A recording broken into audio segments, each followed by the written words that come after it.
Muy bien, bueno, entonces hoy vamos a cerrar el tema de campo eléctrico para una distribución de carga. Vamos a ver el otro prototipo de problema que es digamos que común, aquellos en los cuales las barras se doblan para formar arcos. Entonces, en estos pues cambia un poco la forma de resolver el ejercicio, se simplifica de gran manera, ¿verdad? Normalmente el punto de campo o el punto donde se determina el campo es el centro de la curvatura, porque si fuera otro punto, pues la cosa se pone un poco difícil y a la hora de plantear la integral, pues la cosa se pone compleja, ¿verdad? Y pues bueno, mi objetivo en este tema no es que usted me demuestre que es experto integrando, no ese es el objetivo, ¿no? Probablemente en 321 y 415 sí los prueben un poco más en ese sentido, así que los que van a llevar estos cursos, pues váyanse preparando porque pues ahí sí las integrales son más difíciles, ahí les va a tocar a veces resolver una integral en 2 páginas. Aquí no, ¿verdad? Una integral sencilla y en todo caso, pues si la integral requiere un proceso complejo, entonces vamos a usar una tabla de integración. Bueno, entonces, como les digo, en el caso de curvaturas, casi siempre vamos a calcular el centro, tal vez en el caso de barras horizontales o verticales, ahí sí podemos cambiar un poco el punto, ¿verdad? Porque no se complica tanto la cosa, pero en circunferencias sí, se complica bastante porque pues en circunferencias no realizamos la integración en términos de las coordenadas cartesianas, sino que lo hacemos en coordenadas polares. Sea, integramos con respecto, normalmente con respecto al ángulo. Y bueno, hacer una transformación de un punto cualquiera en el plano bidimensional a coordenadas polares, bueno, normalmente mete mucha complicación en los problemas. Entonces, por eso es que siempre lo ponemos en el centro de la curvatura. Bueno, entonces, miren, no encontré un problema en el libro en ninguno de los dos que fuera sola, simple una curvatura, ¿no? Solo está el problema este que les mostré ayer, donde en la curvatura la parte de arriba está cargada positivamente y la otra negativamente. Ese problema está en los dos libros, en el físico universitaria y en el resto. Entonces yo lo que quiero es mostrarles el caso sencillo cuando está cargado toda la circunferencia con una sola y que eso les sirva de base a ustedes para poder resolver ese problema. Entonces, este ejercicio, pues prácticamente me lo voy a inventar, pero bueno, no, es del tipo de los que nosotros evaluamos en examen. Ok, entonces, como les menciono, pues nosotros vamos a tener una curvatura.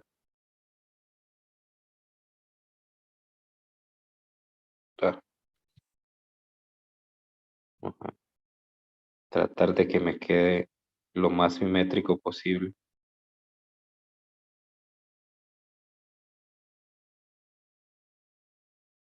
No, me queda como una... Lick. Yo no veo Dígame. que esté compartiendo. No estoy compartiendo pantalla. A ver. Cierto, disculpen, no estoy compartiendo pantalla.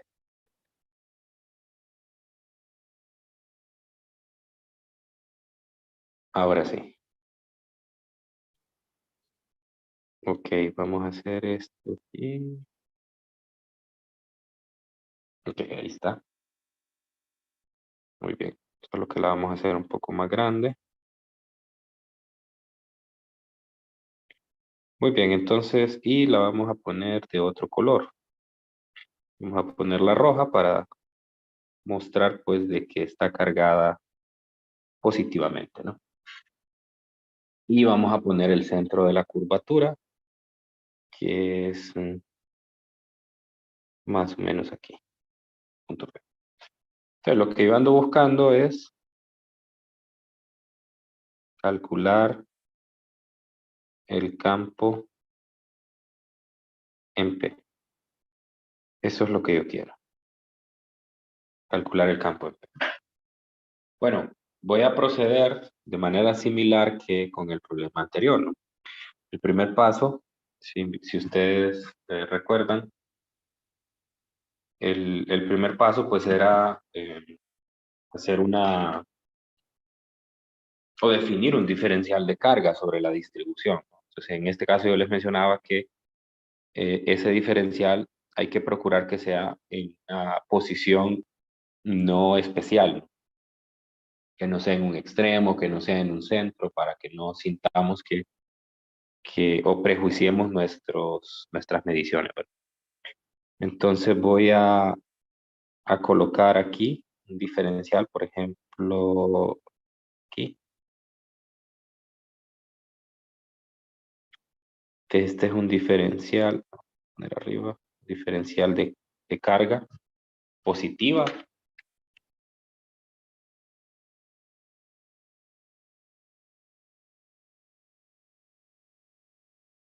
Y entonces, bueno, luego de que hago la ubicación del diferencial de carga, pues, entonces, como siempre que calculamos un campo, hay que trazar una línea desde la carga hasta el punto de campo y ahí dibujar mi vector de campo eléctrico, ¿no?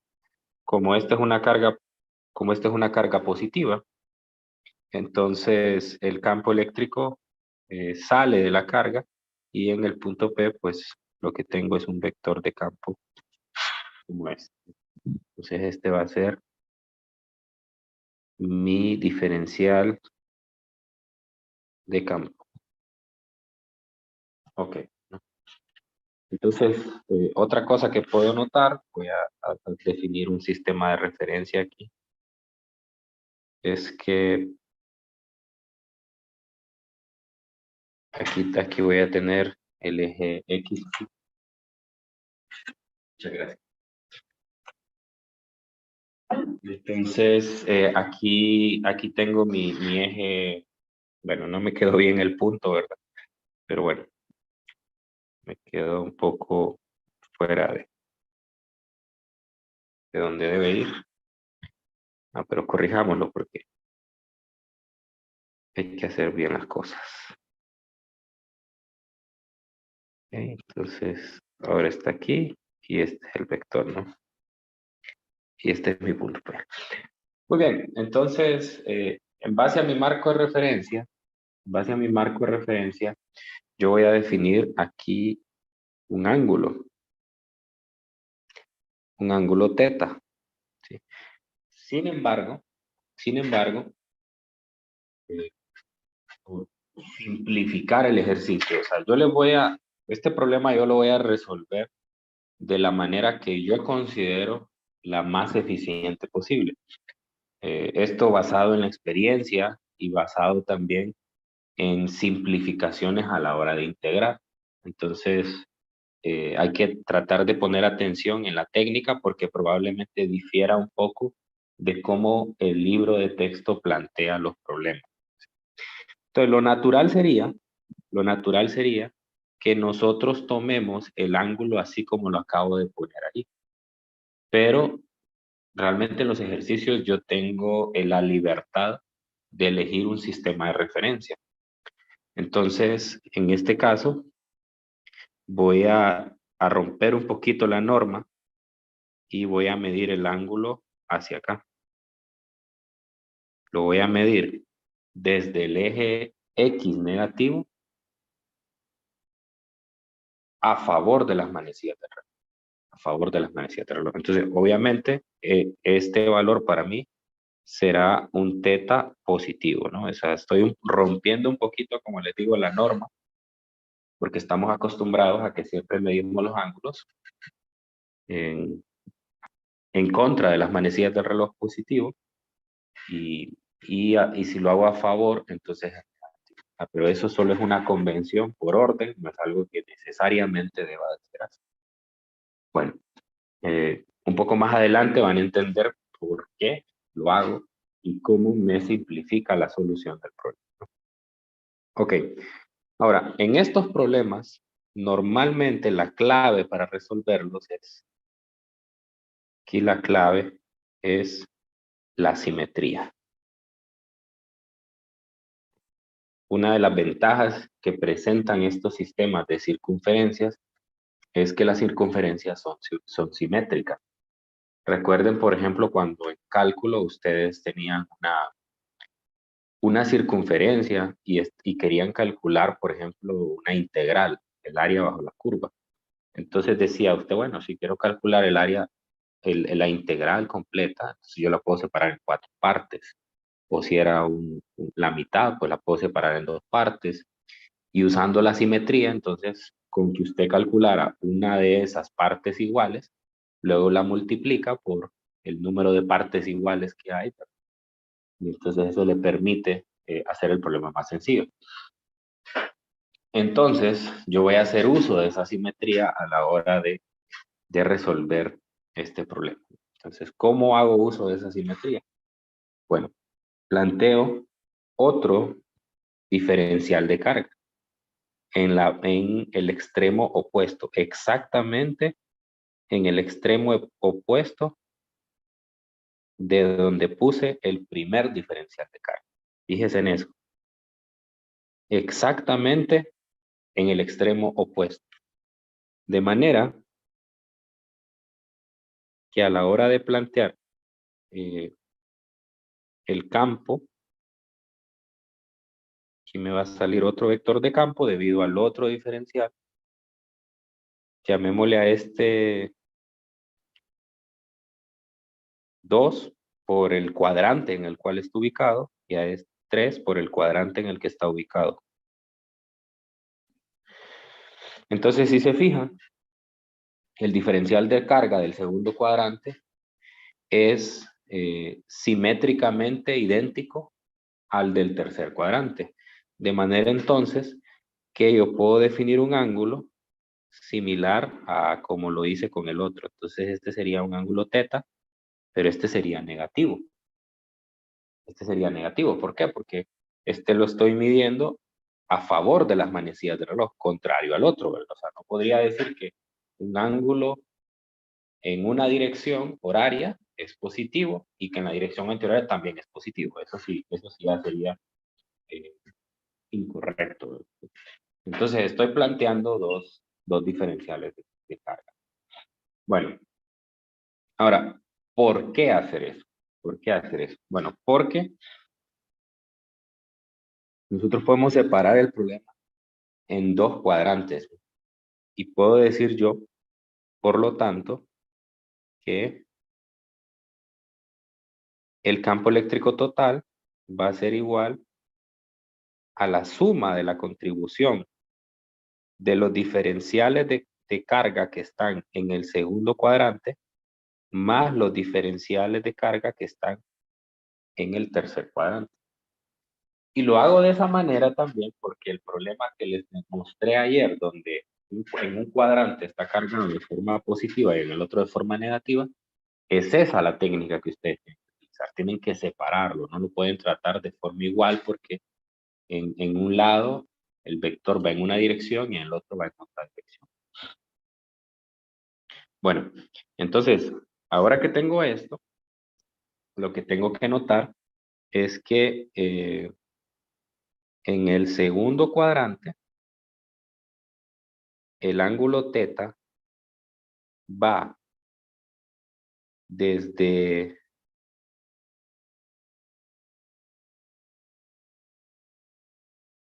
a ver.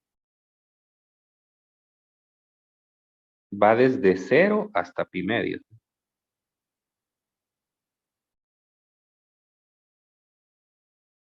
Y aquí 0 a pi medios, y aquí voy desde menos pi medios. No, perdón. Desde 0 hasta menos pi medio. Entonces, yo podría transformar esto en un solo límite de integración. Desde aquí, ¿cuánto vale teta aquí? Hasta aquí. ¿Cuánto vale teta abajo y cuánto vale teta arriba?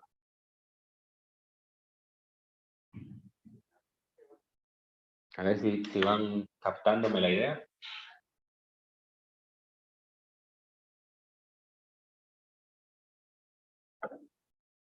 En base a mi sistema de referencia que plantea para medir los ángulos, ¿cuánto vale teta en el extremo inferior?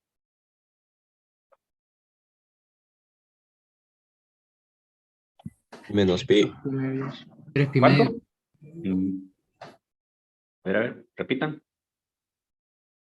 3 pi medio. Menos pi. No. ¿Cuánto vale aquí? 0. 0, ¿no? Y entonces, ¿cuánto vale abajo? Menos pi medios.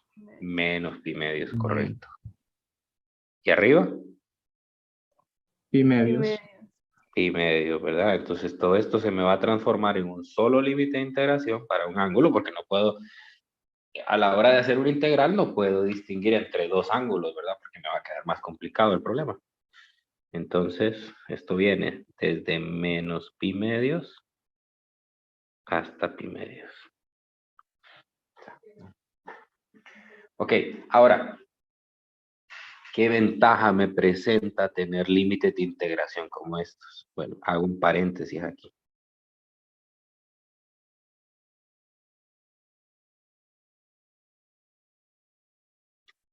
En el cálculo, si nosotros tenemos una integral desde menos a hasta a de una función f de x, yo puedo tener dos respuestas. Es 0 si f de x es impar. Y es 2 veces la integral desde 0 hasta a de f de x si f de x es par. Entonces, quédense con esto. Esa es la simplificación que vamos a utilizar. Entonces, como les digo, estas técnicas y estos, digamos que trucos o simplificaciones, el libro no las hace, ¿verdad? Entonces, yo se las planteo a ustedes para que puedan, uno, aplicar el conocimiento que ya tienen de clases anteriores y simplificarse la vida. Sobre todo también para los que van para 321 y 415, que allá la cosa con las integrales se va a poner peluda y usted necesita hacer uso de todo lo que sabe para poder facilitarse la vida. Entonces, si se fijan, yo voy a hacer uso de esa propiedad. ¿Sí? Al tenernos límites de integración desde menos pi medios hasta pi medios, entonces estoy entrando en esta propiedad. Porque si se fijan, la integral es de menos a hasta a, tienen que ser el mismo valor. Bueno, entonces ahora sí, ahora voy a plantear la integral. Entonces retomo la ecuación que tenía arriba. Entonces yo tendría que, esto es el campo debido al segundo cuadrante, más el campo debido al tercer cuadrante. Bueno, si noto, esos ángulos teta están aquí en la misma figura, definidos aquí y definidos aquí también. Entonces eso quiere decir que el 2 es un vector que está en el cuarto cuadrante, por lo tanto voy a tener una componente en X. Bueno, de una vez la voy a plantear. Diferencial de E por el coseno de teta en X más un diferencial de E por el seno de teta, perdón, menos. Ese signo menos viene de que está si se fijan, como no estoy tomando el ángulo a partir de 0, sino que lo estoy tomando ahí medido desde el eje X positivo, entonces manualmente voy a tener que poner el signo de la componente en Y. Ok, todo esto es el primer campo, el del segundo cuadrante. El del tercer cuadrante sería coseno de teta más DE seno de teta. Aquí sí es positivo porque el vector del vector E3 está en el primer cuadrante. Bueno, entonces a teta pues tiene que quedar como una variable de integración, así que a diferencia del problema de las barras, en las barras normalmente cuando nos quedan esas componentes, esas funciones, perdón, seno y coseno de teta, esas hay que intercambiarlas, es decir, hay que escribirlas en términos de X y de Y. Entonces hay que hacer uso de la trigonometría para reescribirlas en términos de X y Y. En este caso no, en las circunferencias se integra con respecto al ángulo. Entonces lo que hay que hacer es el diferencial de E, que es la magnitud del campo, ese es el que hay que escribirlo en términos de teta. Bueno, entonces aquí, donde la magnitud del campo es, la definición de toda la vida, ¿no? K sub B, diferencial de carga, R cuadrado. Bueno, aquí se me olvidó definir un ángulo R. Ese ángulo R es una constante. Voy a poner R mayúsculo. Entonces puedo simplificar aquí y poner K sub B. Y recordar que hay que hacer un cambio de variable con la carga, así como lo hice ayer. Entonces, en este caso, bueno, ese es otro paréntesis que tengo que hacer aquí. Recordar que lambda se define como diferencial de carga entre un diferencial, la derivada de la carga con respecto a la longitud. Sin embargo, en una circunferencia la longitud no se mide en X ni Y. La longitud se mide en términos del arco, de la S. Entonces, cuando se trata de circunferencias, entonces lambda se expresa de esta manera. Y nosotros sabemos que S es el producto de R por teta. Entonces, aquí me va a quedar S, perdón, de Q, de S, pero de S es R teta, ¿no? Es una derivada ahí, una derivada de un producto, pero el radio no va a cambiar. Entonces, solamente me va a quedar 1 sobre R por la derivada de Q con respecto a teta, ¿no? Entonces ahí es donde ya me aparece la variable de integración teta para lo que habíamos definido antes. Entonces cambio, el diferencial de carga sería lambda por R diferencial de teta. Y el R queda aquí, pero el R, uno de los R se cancela.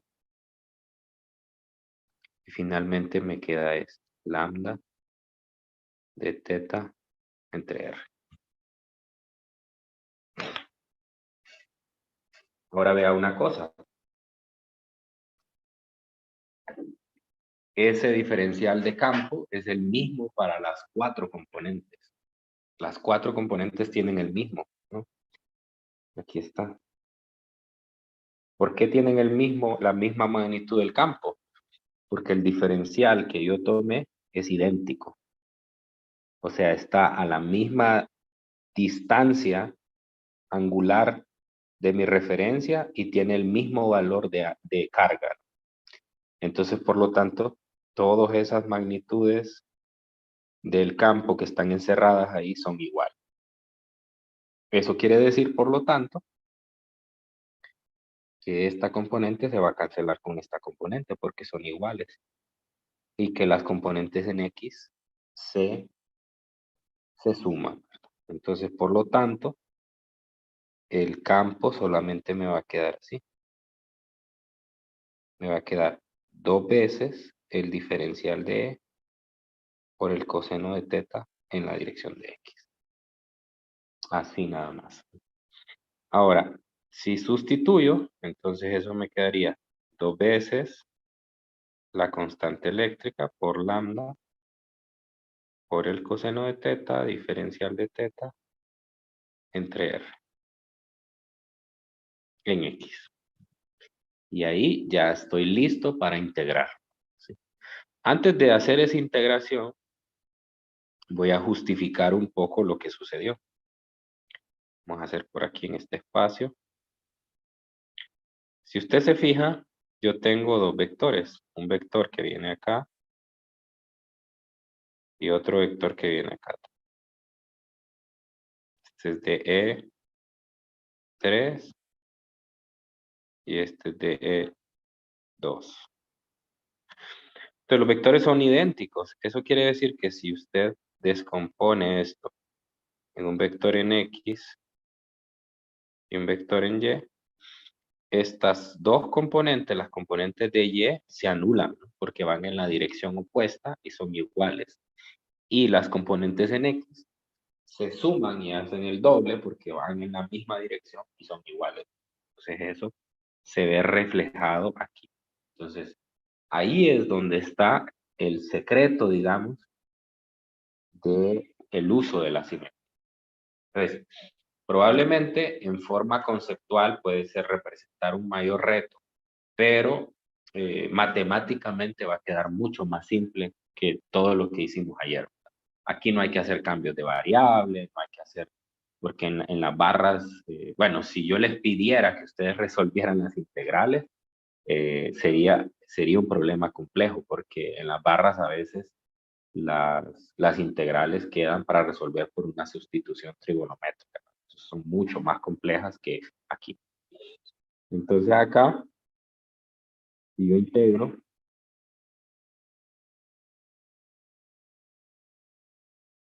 entonces me va a quedar el campo total y acá me va a quedar todo lo constante afuera. Vea la diferencia aquí, el radio es constante porque al integrar sobre toda la longitud de arco, el R sigue siendo el mismo. Y aquí en los límites de integración, como ya habíamos identificado antes, vamos desde menos pi medios hasta pi medios. Y según lo que vimos en esa propiedad del cálculo, ¿cómo que podría yo simplificar esta integral?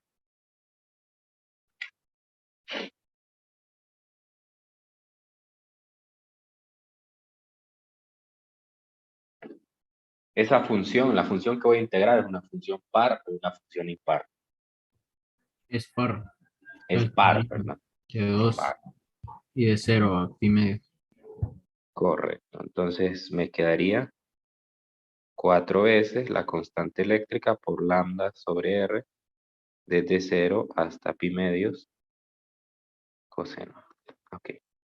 Bueno, aquí no lo menciono, sin embargo, porque aquí noto que las componentes en Y se cancelan. Pero bueno, otra manera de plantear esto es que cuando nosotros hubiéramos hecho la integración, si no hubiéramos notado que se cancelaban esas componentes, hubiéramos notado que en Y me quedaba desde menos pi medios hasta pi medios del seno de teta, ¿no? Y eso es cero, ¿no? Entonces, si hubiera planteado las integrales, las componentes en Y, entonces también de esa manera hubiera probado que eran cero, ¿no?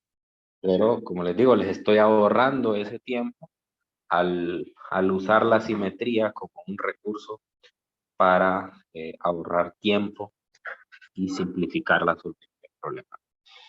Bueno, entonces ustedes me dirán cuánto es la integral de coseno de teta de 0 a pi medios.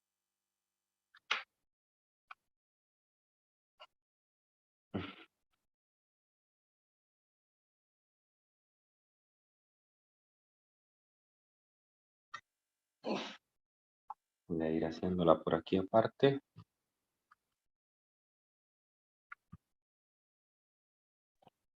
Da 1 lig. Da 1. Ok. Aquí. De 0 hasta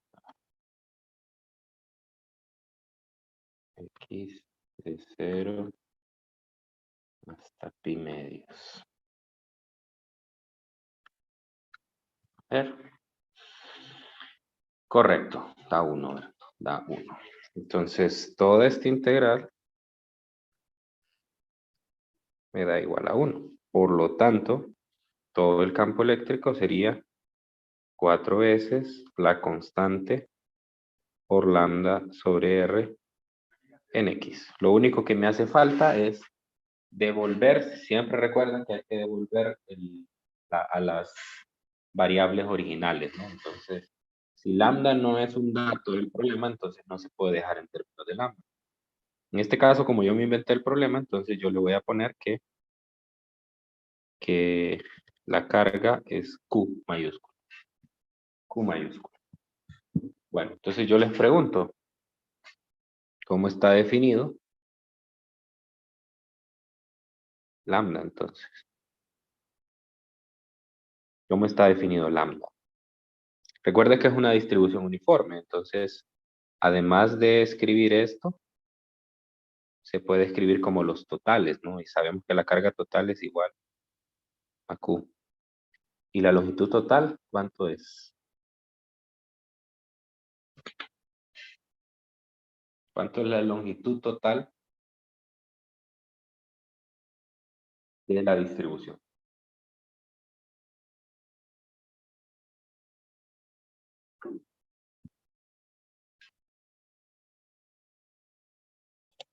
Ya pi por el radio. Pi por el radio, ok. Está bien la ecuación, pero está malo el ángulo. Sí es un arco, es correcto, y se calcula como r teta. R es constante, pero teta me está diciendo que es pi. Entonces recuerde que yo separé el problema en dos cuadrantes. Entonces yo resolví todo el problema separando en cuadrantes y luego se me hizo en uno solo porque me di cuenta que eran iguales, ¿verdad? Sin embargo, yo solo estoy tomando uno de los cuadrantes. Entonces solo sería R por pi medios. R por pi medios.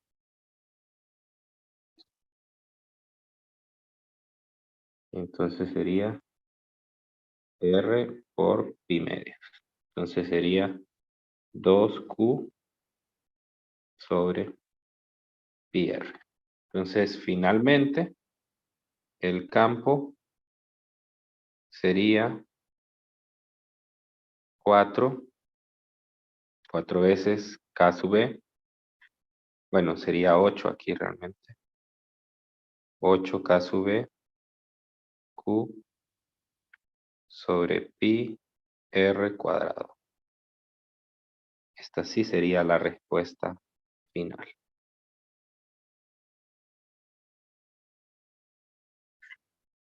Bueno, entonces por ahí va la cosa. No sé si hay alguna pregunta. ¿Quedó clara la solución o hay algún paso en el que no, en el que se perdió? Lick, ¿podría explicar de vuelta lo del ángulo? Sí, lo del ángulo. Ok. A ver, si se fijan, yo cuando hice el planteamiento de los campos, yo separé en dos campos. Este de acá y este de acá, ¿no? Dos campos. El campo que genera el diferencial de carga del segundo cuadrante, más el campo que genera el diferencial de carga del primer cuadrante. Eso lo traslado aquí también. Aquí están las dos contribuciones. Este primero que está aquí, ese es el campo 2 y este es el campo 3 o el campo del tercer cuadrante, ¿no? Entonces, si se fijan, los diferenciales de E que están presentes en cada una de las componentes son individuales, son individuales. Para el campo, realmente yo lo que debía hacer es poner aquí, así, ¿no? 2 aquí, 2 aquí, 3 aquí, 3 aquí. Sin embargo, después de haber hecho esto, me doy cuenta de que la magnitud del campo del segundo cuadrante es igual a la magnitud del campo del tercer cuadrante. ¿Por qué? Porque cuando hago el planteamiento del diferencial de E, me queda aquí el diferencial de carga, pero los diferenciales de carga, cuando yo los identifiqué en la figura, son idénticos. O sea, es decir, hago obviamente que tengan la misma longitud y hago que tengan el mismo valor de carga. Y también, pues obviamente tienen el mismo radio, están a la misma distancia de el centro de curvatura. Entonces, por lo tanto, toda esta expresión que deduje para el diferencial de E es igual tanto para el segundo como para el tercer cuadrante. O sea, la carga es la misma. Entonces, por lo tanto, todo eso, toda esa expresión es igual para el segundo que para el tercer cuadrante. Entonces, después lo que yo hago es darme cuenta de que como son iguales, entonces se cancelan los de las componentes en Y y los de las componentes en X se suman, ¿no? Entonces, por lo tanto, este de acá es igual ya sea al diferencial de E del segundo cuadrante o al del tercer cuadrante, ¿no? Entonces, el lambda que está aquí, el lambda que está aquí, sería el lambda tanto del segundo o del tercer cuadrante, ¿no? Ese lambda está escrito para un cuadrante, no está escrito para todo el arco. Entonces, por eso es que cuando ya defina lambda, que lambda recordar que es la carga total entre la longitud, entonces la carga total sería Q dividida, ojo, dividida entre el arco. O sea, la carga es como que hiciera la división de la mitad de la carga, por decirlo así. No sé si me entiende. Cuando haga esto, la carga total entonces la estoy separando solo para la mitad de la carga. Porque si le pongo abajo R por teta, entonces estaría diciendo que es todo el arco. Todo el arco. ¿Me entienden? Es como si ese 2 hubiera salido de la integral, ¿verdad? ¿Cuál dos? O sea que como sale un 2 de la integral, por eso es que usamos R pi medio abajo, ¿verdad? Porque ya ese 2 sería como decir que es la media circunferencia. La mitad, sí, porque, por ejemplo, si usted viene y dice que es Q entre pi r, entonces lo que está diciendo es que está integrando sobre toda la longitud, pero realmente usted solo estaba integrando sobre la mitad, ¿no? ¿Qué es lo que usted menciona? Eso viene ligado con el límite de integración. Usted en el límite de integración está integrando desde 0 hasta pi medio, no está integrando desde menos pi medios hasta pi medio. O sea, la simetría le permitió a usted simplificar eso. Entonces, por lo tanto, el lambda solo es de la mitad de la circunferencia, no es de todas las. ¿Quedó claro? Sí, Bueno, bueno, ya solo quedan 15 minutos. No quiero dejar incompleto el próximo tema, así que mañana le vamos a dedicar toda la hora a ese último tema. Y con eso tenemos cerrado el contenido. Les recomiendo que las actividades interactivas, bueno, por lo menos la segunda actividad interactiva todavía no la empiecen hoy, porque trata del tema que vamos a ver mañana. O sea, si van a empezar con las actividades interactivas, cosa que dudo, porque he visto que casi todos los hacen a última hora, entonces, si lo hacen así, si lo hacen hoy, traten de hacer solo la primera, porque para la primera sí ya vimos la temática. Para la segunda la vamos a ver hasta mañana. Entonces, después de la clase de mañana, pues ya van a tener un poco más de conocimiento sobre de lo que trata esa actividad interactiva, ¿sí? Entonces, el tema de mañana es el movimiento de partículas cargadas en un campo eléctrico uniforme, ¿no? Entonces, para mañana les pido repasar cinemática uni y bidimensional. O sea, es decir, el movimiento de partículas en una dimensión, por ejemplo, una partícula moviéndose en una dirección o una partícula moviéndose en dos dimensiones, lo que normalmente llamamos los proyectiles. Entonces les pido para mañana repasar eso porque, pues bueno, esa va a ser la base de los problemas. Es decir, vamos a tener que utilizar las ecuaciones de cinemática y las ecuaciones de proyectiles también para resolver ese tipo de problemas. Bueno, entonces nos encontramos mañana a las 9 en punto. Y bueno, ahí estoy pendiente con ustedes. Traten de ir avanzando las actividades del campus. Y cualquier pregunta pues que surja, ustedes me escriben para poderles ayudar. Entonces, que tengan un feliz día. Cuídense mucho. Muchas gracias. Gracias, Lick.